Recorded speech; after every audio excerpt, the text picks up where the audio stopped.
Hey, we're at InfoComm 2024, and I'm going to show you a demonstration of Avio Systems Mira Connect Software and how we can use the Room Control API to generate a configuration for a keypad interface.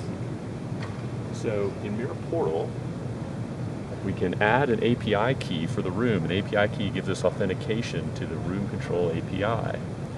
From that API key menu, I can export a keypad configuration, and we will enter in the IP address for the Mira Connect software, and then we can select from different keypad models. We're going to do one for the KeyDigital. It shows us the layout of the keypad with 8 buttons, and for each button I can choose a room control command. For example, something like a display source selection.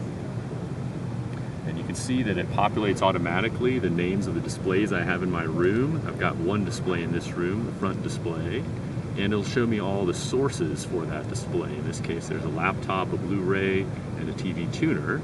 So I'm going to make this button be the source selection for the laptop.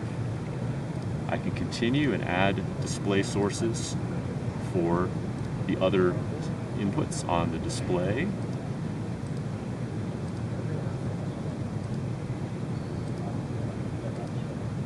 And then we can add some other controls, like maybe we want to have a room mute toggle, so this will toggle on and off the microphone mutes in the room.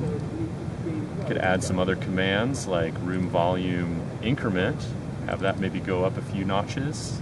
And then we want a decrement as well, so that's just a negative increment, so we can go down a few notches. And then maybe we want to do something like control a sound reinforcement mute toggle.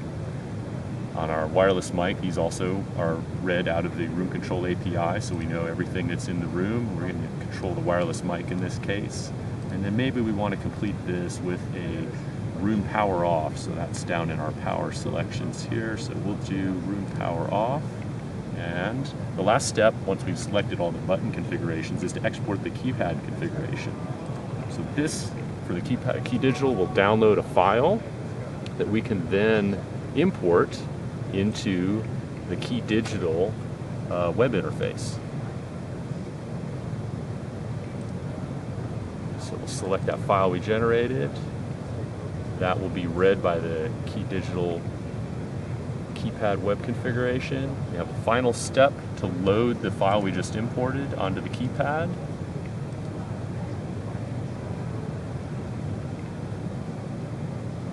And then we can see the keypad has read that and it's loaded our configuration.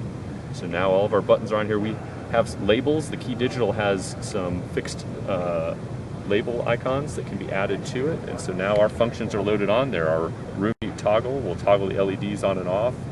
Source selection will mutually exclusively select each of the sources.